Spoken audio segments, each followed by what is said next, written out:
Yes, the leftovers. I thought, what a great idea for an exhibition, and it's so loaded with so many different meanings. What was your first kind of thought? Well, I'm always quite literal, I guess. It's leftover food, isn't it? Well, no, I was just thinking. I was thinking I produce so much, stuff all the time, and and I like a little bit here and a little bit there, and then so there's always lots of leftovers. I don't ever do anything. Draw it just once. You thought instantly in terms of your artwork. Yeah, and that's I've got all this stuff, and then maybe I'll just rearrange it or reassemble it or paint on the back of it or paint over it or. So you're such an artist, aren't you? No, I mean my first. I've just got a house full of stuff, and I've got kind of likewise. But my first thought was about the food that's left over on your plate, like literally leftovers. But I think because it was Jack Bater's idea, and we must credit Jack with the fact that she and I were talking about we were actually talking about behaviours and things, and about how perfectly happy with the crumbs. I don't expect the full cake. I'm happy with some crumbs. So we're kind of we'd arrived at the idea of leftovers. And I think she'd got a thesaurus out or something and was looking at variations on the word leftovers. So maybe that's why we were thinking about food. But very quickly it was within 5 minutes it was to be a little prompt for a show, wouldn't it? And also I kind of remind me in a way that our last exhibition, COVID. It became really about the rooks outside, but then all these other meanings started to become apparent in the work, didn't they? It was so COVID, wasn't it? It was so COVID. And some of the leftovers, I just kept thinking, well, not just about Brexit we were talking about, and how societies, there's so many. Absolutely. Leftover kind of ideas, aren't there? Well, I went off down a kind of, did the gammon painting. It was such a kind of, there are certain entitled angry men push for a certain kind of outcome, and you're expected to be grateful for whatever kind of, leftovers. But you're right, that's well, and I think those, people who've been marginalised, who always have the leftovers of society, and you think about Black Lives Matter and Me Too and all the kind of movements of today. Being gay, it's like is that these are these margins, these are the leftovers, these are the people who are taking the crumbs from the plate, while the angry gammon is just, we could say the white male patriarchy. Absolutely. Am I wearing my little badges today? I thought, I'd pursued a really literal idea about food stuff and leftovers, but that's how I'd arrived at gammon. But when I painted it, you and everyone who's seen it have gone, ooh, that's a worrying knife, and I don't know how that happened. Yes. But the knife well, I think it does flavour the painting. Well, because the knife is in the foreground and is pointing towards the gammon, and it looks. No, but it looks like the kind of knife that you wouldn't do a gentle slice with. Yeah, it's a bit of a stabby knife, isn't it? But the same with the Brexit painting. We're referring to it as the Brexit painting. It's called, Picking Blackberries by Moonlight or something, something like that. But that started off ever so much as a painting of two halves. But I think it's interesting, isn't it? Because it's a painting of Newhaven, and for very terminal. Yeah, very terminal to Europe. For people who don't know Newhaven, there is an old Second World War fort on the hill. Well, it's much older. It goes back to, doesn't it? Oh, is it really? Doesn't it? It wasn't an armory. No, what do you call them? Those sort of 19th century art. Oh, okay. Armory. I'm saying this. Obviously, do a bit of research before this goes. I think it's got that history, and then it was used for the Second World War. Oh, okay. So it's all about defence and borders, isn't it? And but it's clearly a ruin now, and it's a leftover from a former period in our history. And we've enjoyed the ferry coming, you know, over, you know, 3 or 4 times every single day. You know, easily popping over to France. Suddenly, oh, you know, it's a border. It's and we're stuck on normal island. Normal island. I mean, it's like, you know, this doesn't feel in any way a kind of, I don't know how to articulate it, but it feels, I think the reason I painted it like that was that, you know, the light comes from you know, having open borders and the other side. I think clearly because the painting is almost divided in half, isn't it? And you do have a kind of dark side and a light side. And it's got that old industrial kind of area. Was that going to be a B&Q? It was going to be a B&Q because. So even that's an abandoned building then.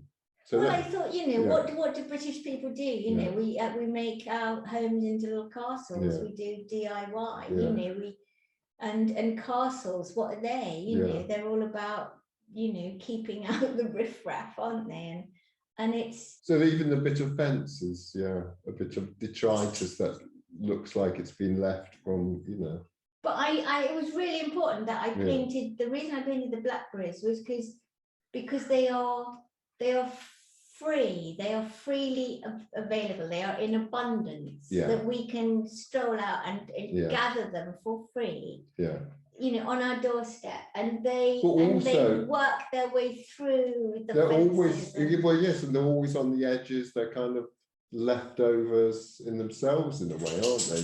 Well, I mean, you can spend your £2 in Waitrose on a punnet, or you can wander over there, can't you? Get some wine. But I love the fact that brambles, you know, they're this hardy little, you know, plant that's that creates this gorgeous free, you know, and that it works. It's ever so important that it works its way through the fences and so we had a bunch of other people who obviously got their own take on leftovers, and Jack Beatty she's kind of zines and artist books is her kind of field. So she made a fantastic artist book based on fish and chip leftovers. Called battered. Called battered. And each. So I'm just going to flick this like this. But the kind of boards that you get outside fish and chip shops, Singley's, fish and chips, pies and birds, you know, those fishes. And it's beautifully made. Bound. And also, the cover is like the kind of tablecloth that you get in a fish and chip shop. Vinegar. So and that you wouldn't get it wrapped up in newspaper now, but you get it wrapped up in newsprint and tucked in a little bag. So the attention to detail is fantastic, and just the way she's illustrated an idea about leftovers. Chris has so Chris's stuff is available to see via the website. It's online, so for the purposes of the show, you know, we haven't got a little audiovisual space, which is a point actually. That's what we need in the future, don't we? But so he's collected, or I say collected, has access to, you know, his archive, but he was prompted to think of ruins and things, you know, like architectural, the what's left over, you know, after weather or time or war, or, you know, so a beautiful kind of classical illustration, engravings and things of ancient ruins. But then there's his own personal photography where, you know, Chris is such that I think that he finds the absurd. I know that he's drawn to the absurd. He photographs, you know, the stuff that gets left splattered on the floor. Yes. The odd chip, or there's one photograph, isn't there, of the splat of dropped paint that is dried in a splat on the road, and you can work out the story from what's left over. can't Yes, you? absolutely. Oh, someone had an accident there, you know, didn't they? Yeah. You know, someone was in trouble when they dropped the paint. So I like those kind of those things. So yeah, leftovers are there's a lot of narrative, isn't there, in what's left behind. Yeah, and because I suppose the implication is always that because it's left over, it's somehow less important. That the thing it's not the thing we treasure, it's the thing we discard or can't be bothered with. But it's also, it's history, isn't it? It's we wouldn't know it's history if the traces of it weren't left behind, the remnants. It's the trail of detritus we're leaving in our wake in the history of the world, isn't it? Really, leftovers. That sounded a bit grand. Yeah, but no, it really is. Yeah. I'm thinking just, you know, politically and stuff, you know, that this very point in history we've just had Dominic Cummings has just revealed much about a year of government and COVID and stuff. And you know, there was some comment made about, you know, the evidence might disappear or something. You know, we the only way we're going to know about history is what gets left behind. Yeah. So on a really grand scale, just as you said, it's like an archaeological dig, isn't it? For she says, having painted her side of gammon. Well, it's an archaeological dig through your own life sometimes, isn't it? The person who's part of the exhibition is Gretchen, and she's written a piece called The Archaeologist, which is just fantastic. But that will be on the website, won't it? Yeah. So I thought maybe we should read a bit, and there was a bit about her mother. I've been clearing my mother's house. She has hoarded for many years and uses objects to replace the words. She feels unable to speak. When we can't say what we mean, it becomes impossible to live how we intend. So something of ourselves is lost, and when there are no words to recover it, we look to items instead. Yesterday, I asked the neighbours about garbage collection guidelines, and they asked me about the health of my mother. You know, it's just... Yeah. It's so kind of, Oh, isn't it? Yeah, I mean, you're just an instant head full of ornaments. Is that what comes to your mind? I mean, ornaments. My grandmother had like a room for best. I think it was quite common back then. Which no one ever went in, and since they only had a small house anyway, it was like, why keep a room that you don't use for best, and then you're all going to spend your whole lives in the kitchen? So there was this room for best. For Easter Sunday or something. We never went to that. Even when it was for best, you didn't go. There was no best that was good enough for the room for best. God, that's amazing, isn't so it? The room for best had lots of objects in, and it was. But a time never came to ever. No, and it was always just immaculate, and it had like the doilies and the Capo di Monte and all that stuff, and just look, you know, in. So it was frozen. Frozen in time.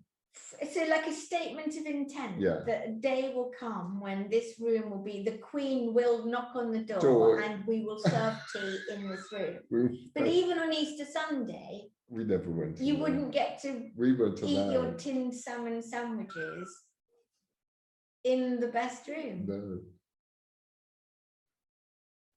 It's like I want to see that room, but in my mind's eye, I can see that room because everyone's now had one. Yeah, but it's a kind of leftover room because it wasn't used. Yeah, but with the opposite to what you think of being leftovers is the bit that nobody else wants. It's the bit that you don't use, but it's the. But it's actually, it was saved for. It was saved for something more important, which never comes, does it? So when you're eating, do you ever, I don't know that I do it so much now, but when I was younger I would, is I'd save the best bit till last. Oh yes, I'll do that. But then weirdly, by the time you got to the end, you're getting a bit full up. So Yeah. you can't really enjoy the best bit Oh, I because you're was not never as... full. I was never.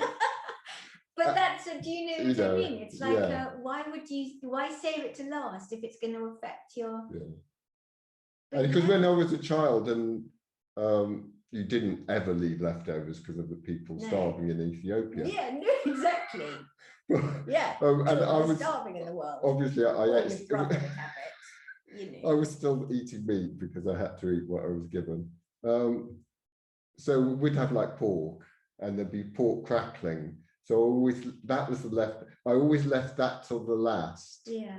To eat because it was the best bit. Yeah. Yeah. There's real value in leftovers. Yes. It's not necessarily what's discarded. No, and sometimes things that are leftovers then become valuable. People recognize, and I think certainly with painting and drawing and work that you do a lot of stuff and you think, oh, it's all rubbish, and then just put it away under the bed or wherever. And then like 10 years later, you go, God, did I do that? Did I do that? Well, that's not so bad after all. Not so much better than I thought. And that leftover suddenly has a whole new life, doesn't it? Yeah. Her work, she'll do, you know, again, I mean, I'll show it on screen properly, but she will do things like that with the intention that her mark making is very specific, but then she'll cut off slithers or little parts and then use them inside and these are the leftovers. Well, yes, and with, get used. So with you know, if I was Pat, I would be like, oh, that's just fantastic. Yeah. But that's done. Give them the prominence that they deserve.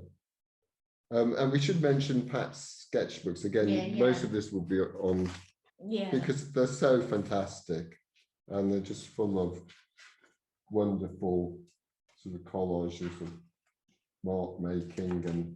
See, look, there's a little. She's made a pocket. Yes. To keep little bits that she knows that she might need one of it. I need a little. This painting is a little red and white bit. So she often cuts things out of newspapers or paints on newsprint, or you know. That's quite interesting actually, because then her work you could argue that it's, you know, a little bit of collage, you know. It will find its place at some point. It will, the right. Because she does. She collects like photographs from newspapers and things that she finds interesting, doesn't she? Because she knows at some point they'll become useful, which is not something I ever do. I collect bits of, you know, like Amazon, you know, I always cut like the bit that says box or the arrow bits on Amazon. I cut them out thinking, oh, one day I'm going to do something with it.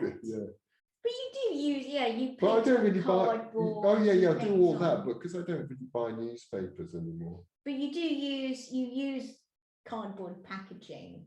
Oh, that's a nice surface. I'll paint on that. Yeah.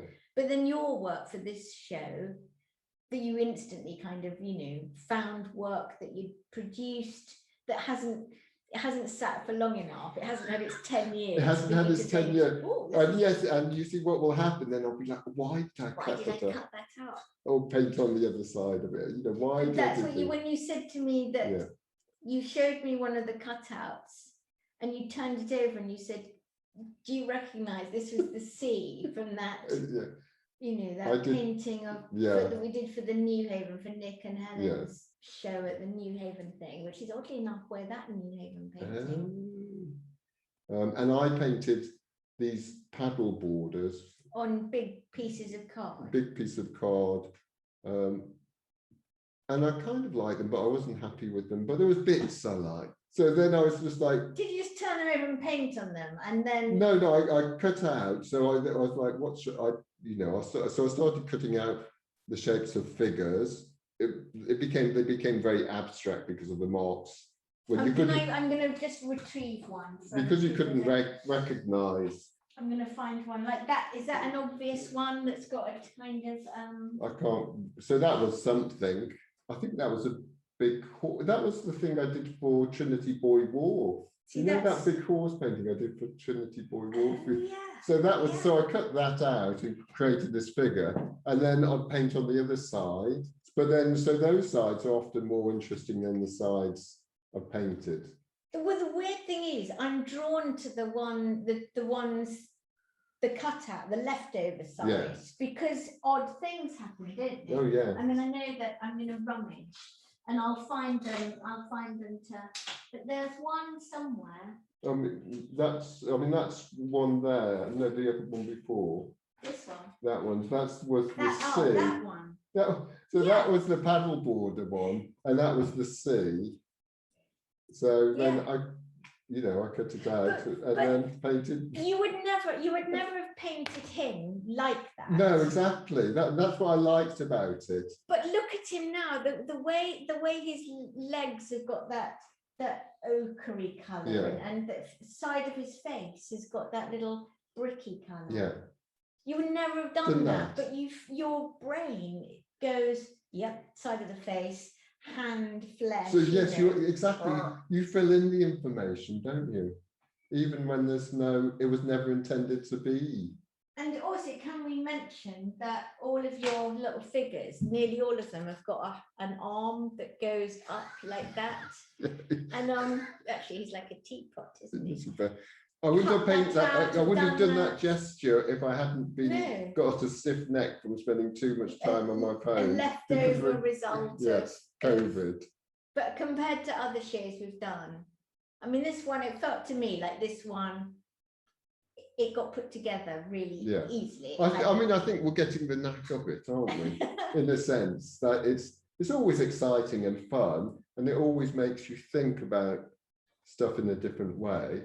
But we're getting more adept at throwing an exhibition together, I guess. So this one happened reasonably easily. Yeah. Put the boards over the bookcase, and my run of drawings. If I tried to put the drawings up on the white walls, I didn't think that'd work. But on the OSB sheets, they and in a row like that there was a sort of impact. And then we step back and the row of Gretchen's texts, and then the row of your little cardboard offcuts. We weren't about doing a series or rows, the row show. But there were moments when you stand back and your eye picks up that run, and then in the background that run. I love it when things like that just emerge, And I think the things that emerge, and I think this is true of drawing and painting as well, is it's the accidents, the things you don't plan that makes it interesting and exciting. And when you're trying to curate an exhibition, I think that same process makes you discover things about how we look at stuff. And and I do feel there's still a lot to learn. I mean, I think with Gretchen's, with the written word, if you have it in an exhibition, I think some people go around exhibitions and read all the little, all the written words. I tend not to.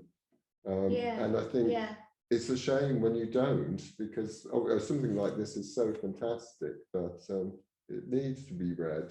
We printed it out on blue, partly because we knew that white paper on a white wall, it wouldn't have the same visual impact.